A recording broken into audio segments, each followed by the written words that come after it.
morning, colleagues. It is now 9:30, and we're on to day 2 of the conference. Today, we're all gathered online to engage in the so what of the reflection lens that we've adopted for this conference.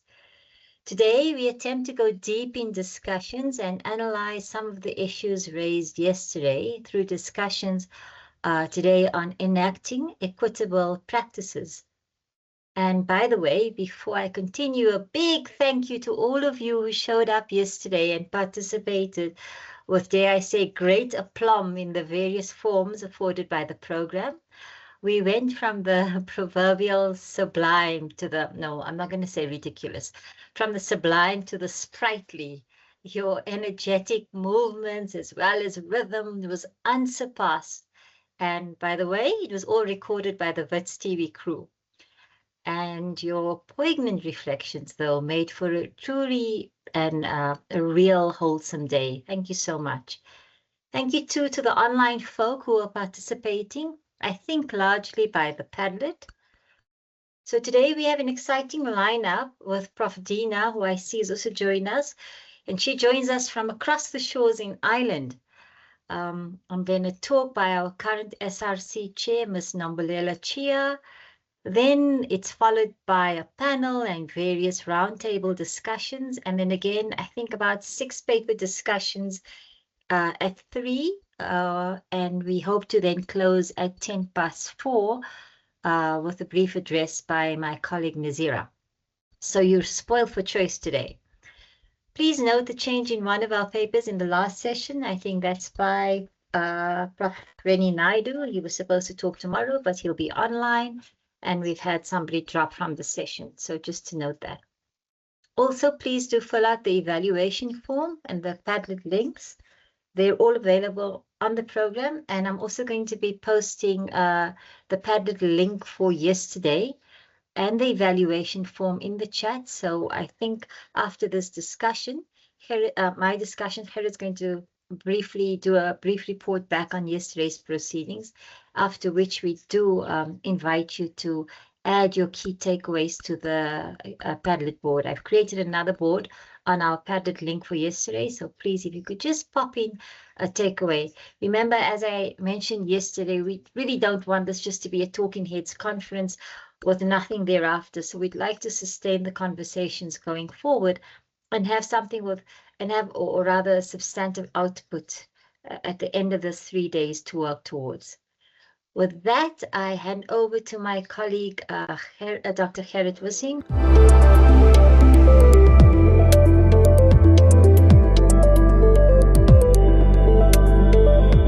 Good morning, everybody. Welcome to day 2 of our conference.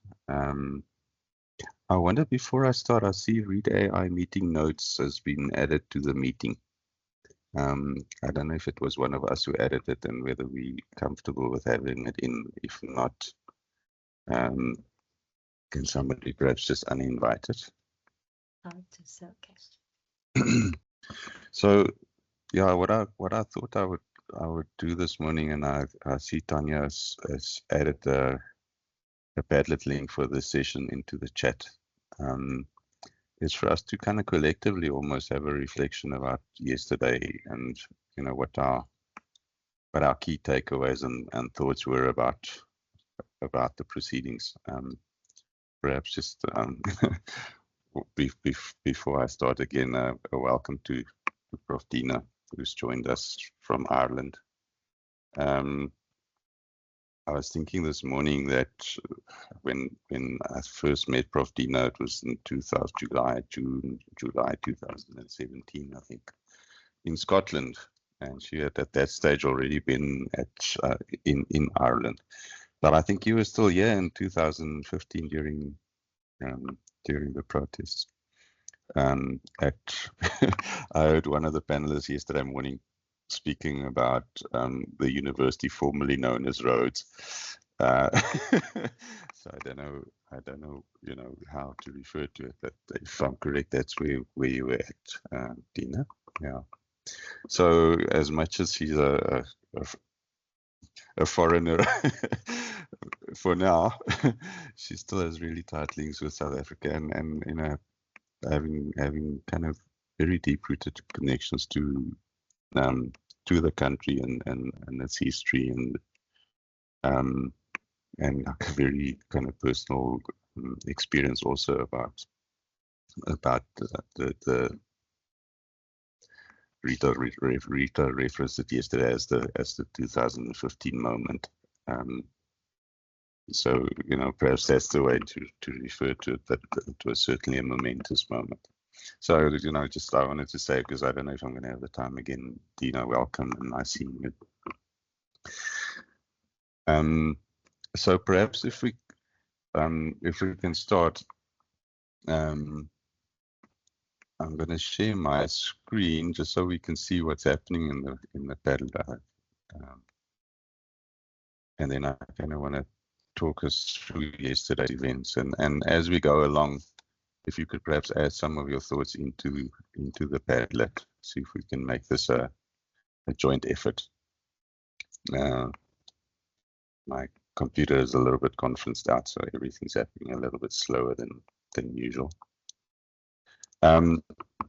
Also, Fatima, do we have a link to the evaluation form in the chat?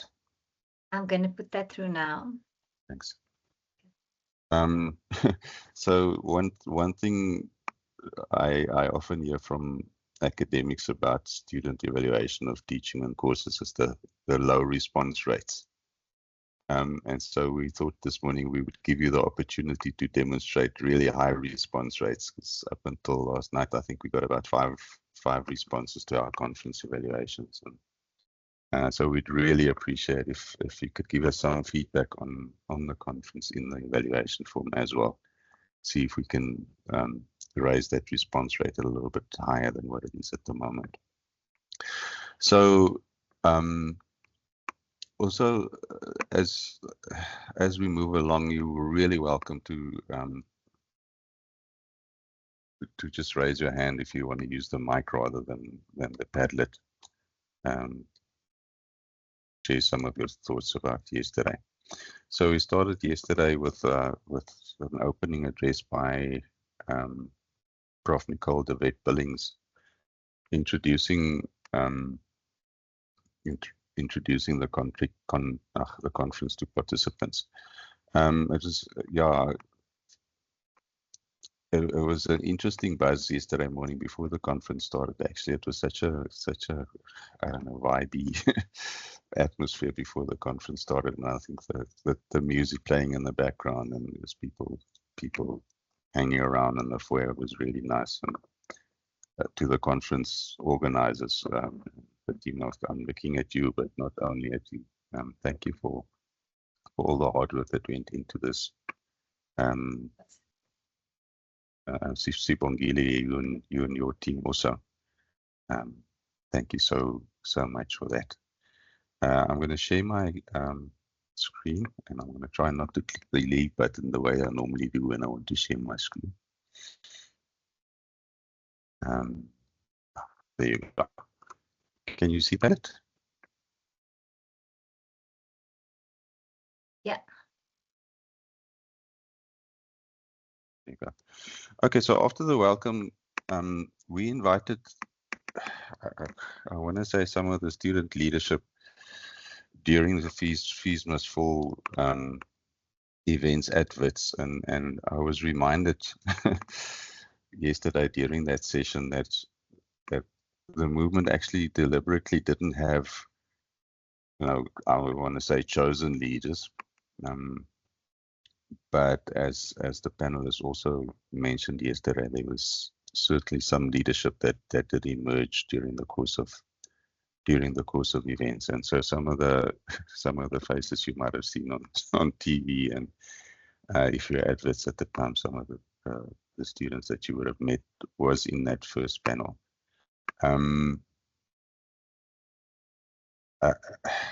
Perhaps I could ask if there was anything specifically that was memorable about that panel discussion, things that you learned that you didn't know, and things that you were reminded of, that perhaps have slipped a little bit down in memory a bit. Bernadette, who facilitated the session.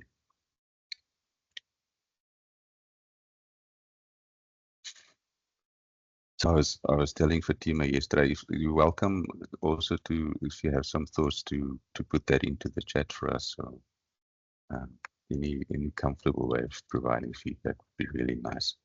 I was telling Fatima in the foyer yesterday about the strange sense that I had.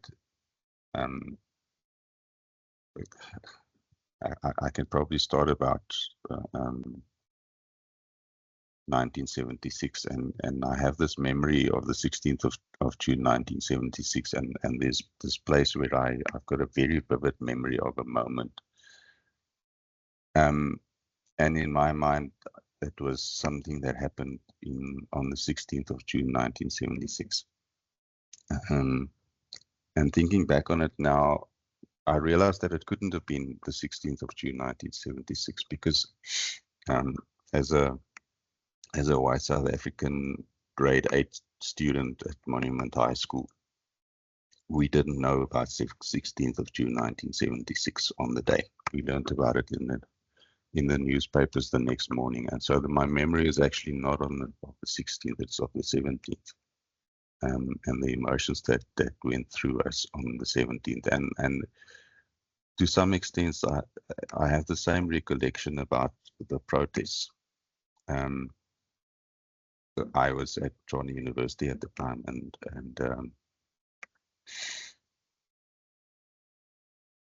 some of the more violent protests actually happened at Tshwane University during that time. And as a staff member, what students would do is just to tell us to leave the campus, and so we were not part of the protest really. We left campus and we kind of watched from a distance. And to see the panelists and to realize that these were people who were right in the middle of those events, having getting shot at and spray painted, water gunned, and actually observing that from the side. It was really eye-opening for me to listen to people who were right in the middle of it and remembering and in some way now after 10 years for the first time and kind of becoming a part of the Feesmas for protest. We followed that by a Rita session about co-creating learning and teaching, research and scholarship, and the coil exploration.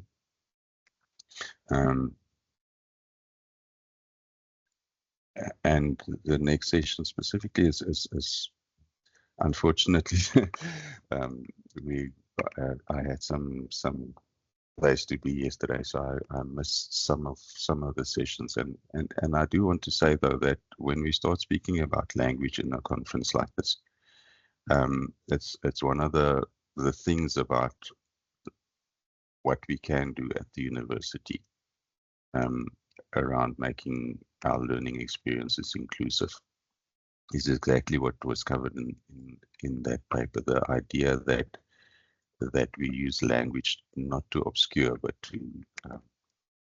to reveal and to provide access, to move away from almost dominant discourses into the courses of, or the discourses of our students, to make our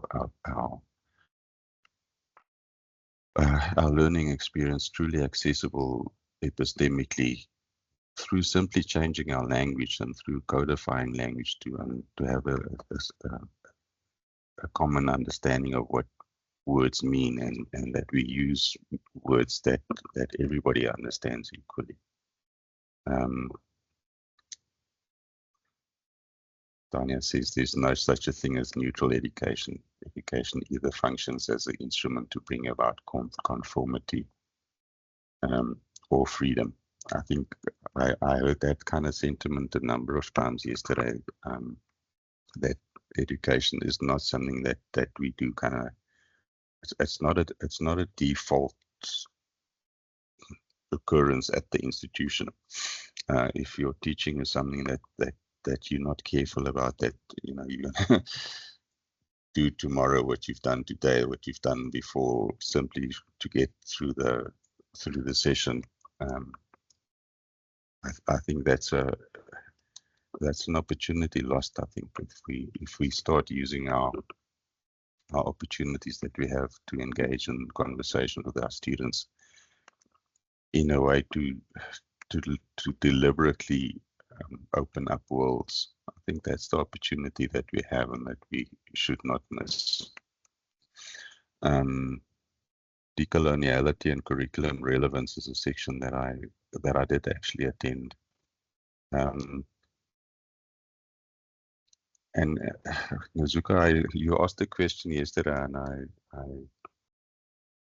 I didn't have the opportunity to respond to that. But so what I wanted to say about what universities offer is an opportunity to engage deeply theoretically in the discourses of our knowledge domains. But there's also the opportunity to prepare for careers, and these two options aren't mutually exclusive. In fact, if you look at our higher education qualification sub-framework and the purpose of qualifications, it's clear from that document that we have the opportunity to do both, that we have the opportunity to have conceptual theoretical discussions and learning opportunities. But we also have the opportunity to create learning experiences that prepare students for their life as employees, as being gainfully employed in a growing economy. And so perhaps important to remember that it's not an either or. That the university has a place and a role to play in both of those instances.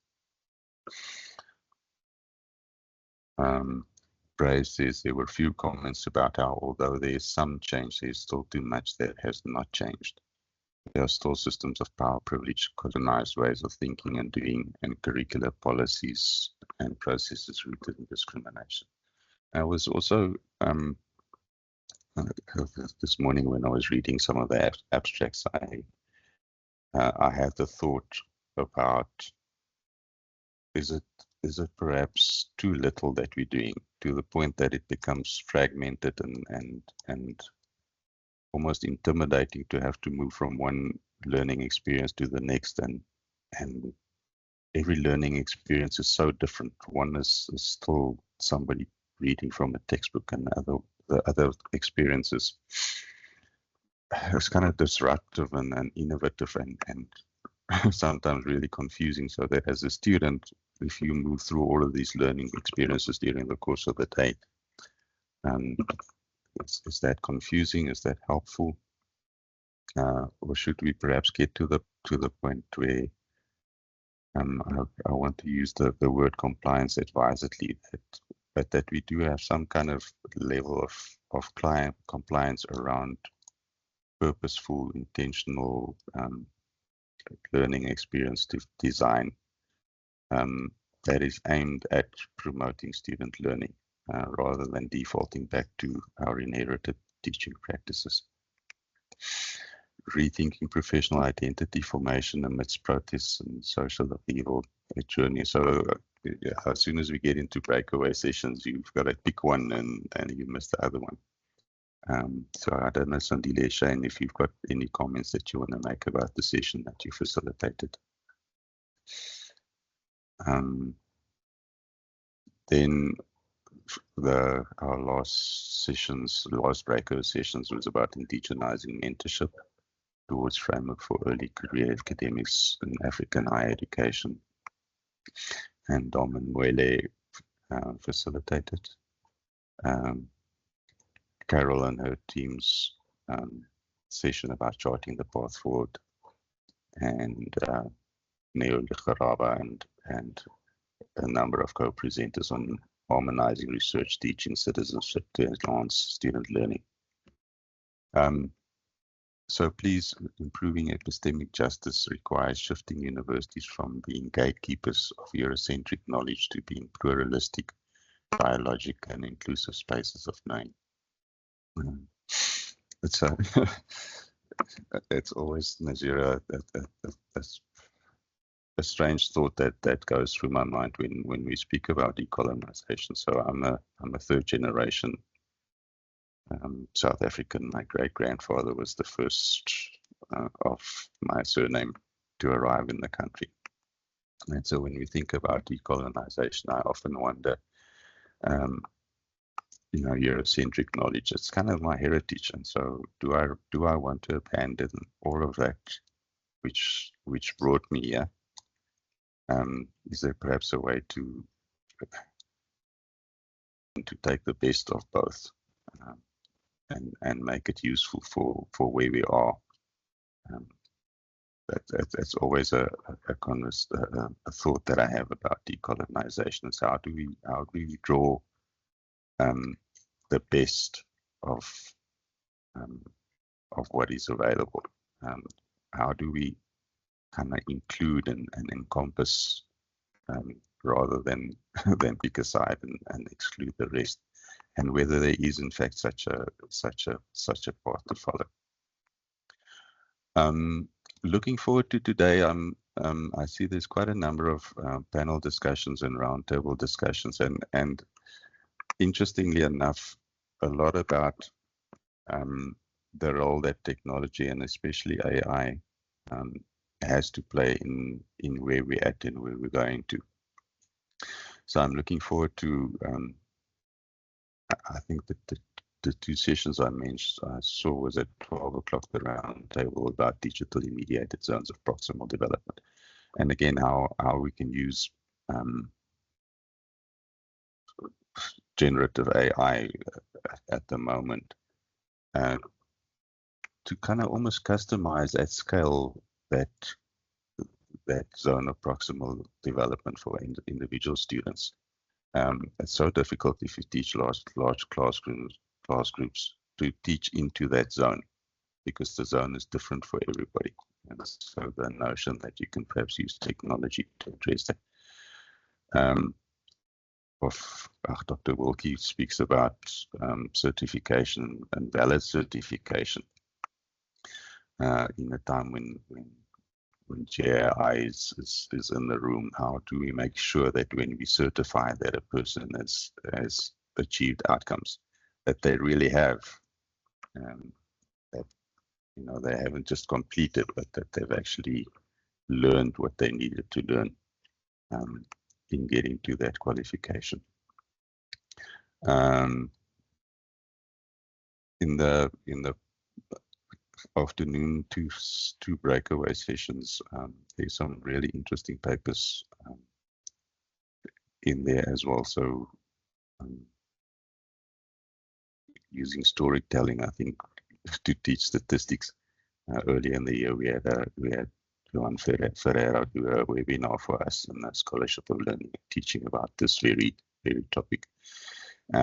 So I'm actually very interested to hear some of the novel approaches that people have been using to make learning accessible, to make things that are often very abstract, to make that almost to provide a relatable context for learning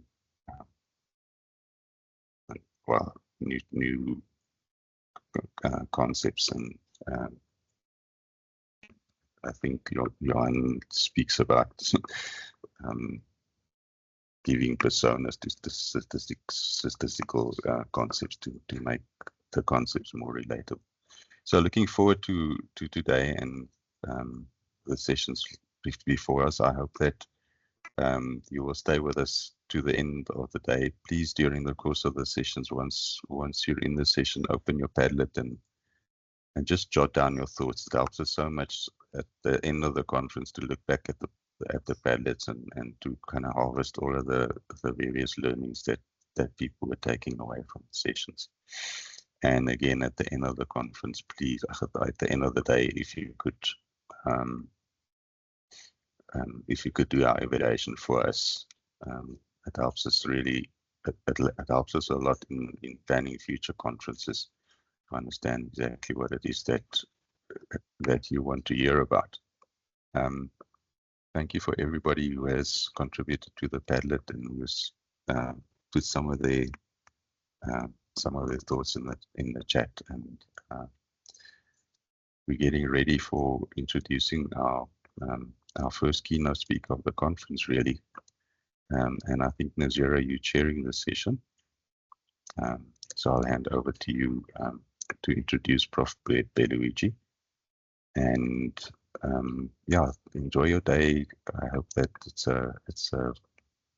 a day of learning and of exploring and of deep thinking and of thinking about how, to what extent we are addressing issues that were surfaced by fees must fall and roads must fall. And I think in my opening thoughts yesterday, I said, are we remembering this as something that's just kind of receding into history? Or is it something that's still constantly in our thoughts, that we're still busy trying to find answers to, that we're still trying to address, that we're still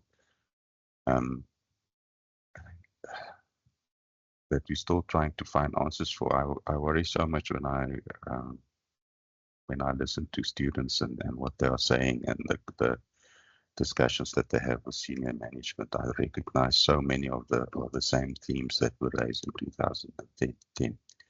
And my thought is it getting better? Is it, are we drifting back to where it was before 2015, or are we actually making progress? Thank you for your comments, and Zeri, if you will.